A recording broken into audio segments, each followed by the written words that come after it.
Warning! This video contains visual and audio spoilers for the patch 6.2 zone of Tanaan Jungle and for the legendary questline.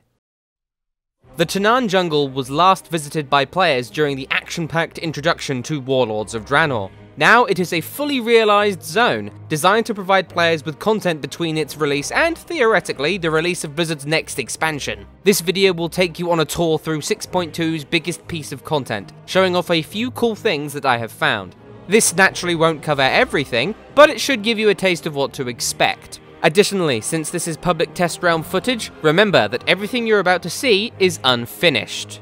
Immediately, Tanaan Jungle reminds me of the Timeless Isle. There are a few quests aside from an introductory sequence, and the areas are open-ended with multiple things to kill, collect, and hand in, be it by yourself or in a group. You begin the introductory sequence by speaking to your faction leader, Vol'jin for the Horde and King Varian Rin for the Alliance, who has journeyed to your garrison to oversee the final assault on the Iron Horde. From there, you are given a quest to visit the Iron Docks and secure a defector, who will help you create a shipyard, the new garrison building that will allow you to begin naval missions. This is how you enter the jungle.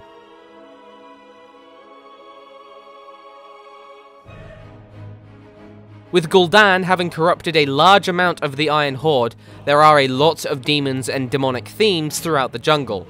The Dark Portal is in ruins, overseen by Shadow Council warlocks as they perform dark magic around it. It's a bit of a shame really, because it seems to be surrounded by an invisible wall, and you can't really kind of clamber over it and examine it in great detail, and if you wander off too far you get teleported back. I don't know if that will remain the case when this patch goes live, but for now it's a bit of a shame.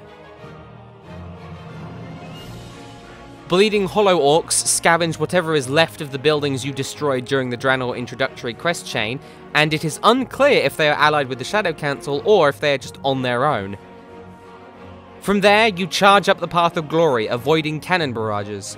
You secure yourself a new outpost, Volmar for the Horde and Lion's Watch for the Alliance, and are given a couple of quests. One flies you to the Iron Front, where Durotan has broken through the gates of Tanaan and is assaulting the Iron Horde defenders there.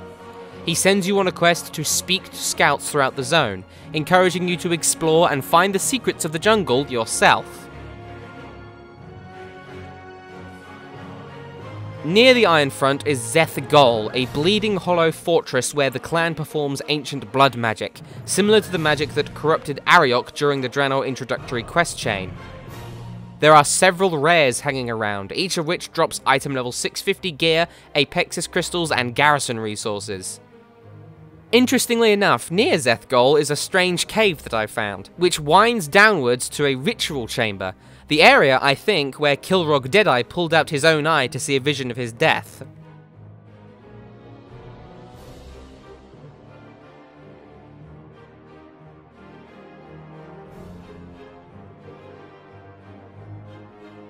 Further ahead, you can find spirits of the old Bleeding Hollow chieftains, and a watery cave full of skulls and eyes. These, I believe, are the old skulls and eyes of previous Bleeding Hollow chieftains.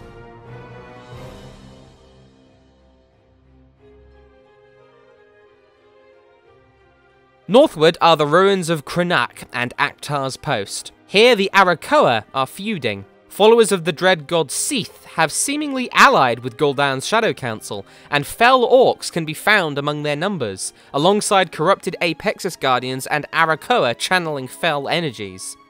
Aktar and a few of the followers of Anzu have set up a camp nearby and seem to be fighting the corrupted Arakoa. It's interesting to see both cursed and uncursed Arakoa working together in Aktar's Post. To the east of the ruins is the last real bastion of Iron Horde presence in the jungle, at least Iron Horde that's not corrupted by Gul'dan, the Ironhold Harbour. It can be reached by going through a tunnel, where the Iron Horde are fighting a losing battle against pale orcs who have been disturbed by Gul'dan's fell magic. You can also just walk in through a road. The harbour itself is full of Iron Horde orcs holding out against the chaos around them. East of the harbour is the Fell Forge, an area of green magma, fell orcs, and demons. This hill is punctuated by what looks like a huge Fell Reaver-like machine. It shares a model with the Iron Reaver, a boss inside the Hellfire Citadel raid, so I don't know if this is like some kind of rare mob, or if it's just the Iron Reaver and that we'll be seeing it either outside of the Hellfire Citadel raid, or once we go inside. Speaking of Hellfire Citadel, just to the south, the huge fortress looms over the area, twisted rocks and chains surrounding the Iron Horde Citadel, the seat of their power on Draenor. No doubt Gul'dan hides within. The gates present the entrance to the raid, and within the courtyard is the World Breaker, the huge cannon that was used to destroy the Dark Portal during the Draenor introductory quest chain. No doubt it will have something to do with the raid itself. South of the Citadel is Zoramash, a dark bog populated by raptors, bats, and other horrible beasts, including a dark spirit, and a cave with what looks like bleeding hollow orcs and a few jumping puzzles to get involved with. West of the marsh is the Temple of Shannar, a Draenei temple corrupted by the Sargerai. Presumably they have also allied with Gul'dan. Here the twisted servants of the Legion are summoning demons, corrupting spirits, and mustering their strength for battle.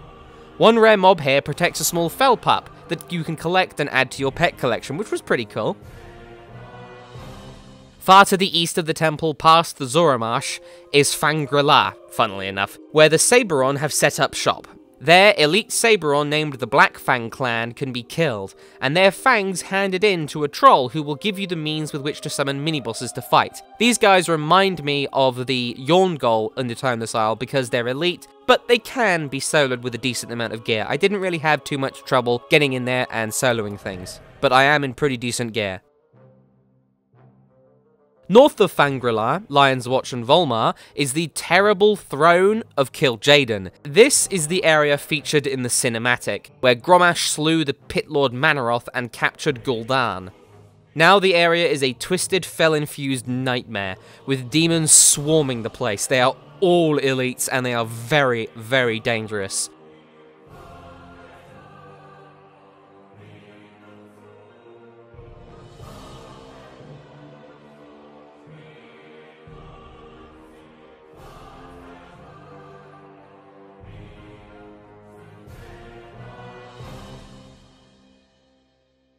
New models for many of the demons have been added, and behind the place where Manaroth was killed is a huge peninsula, upon which stood the mighty Supreme Lord Kazuk, a boss that will require a large group to defeat. After I killed him, he didn't drop any loot, unfortunately.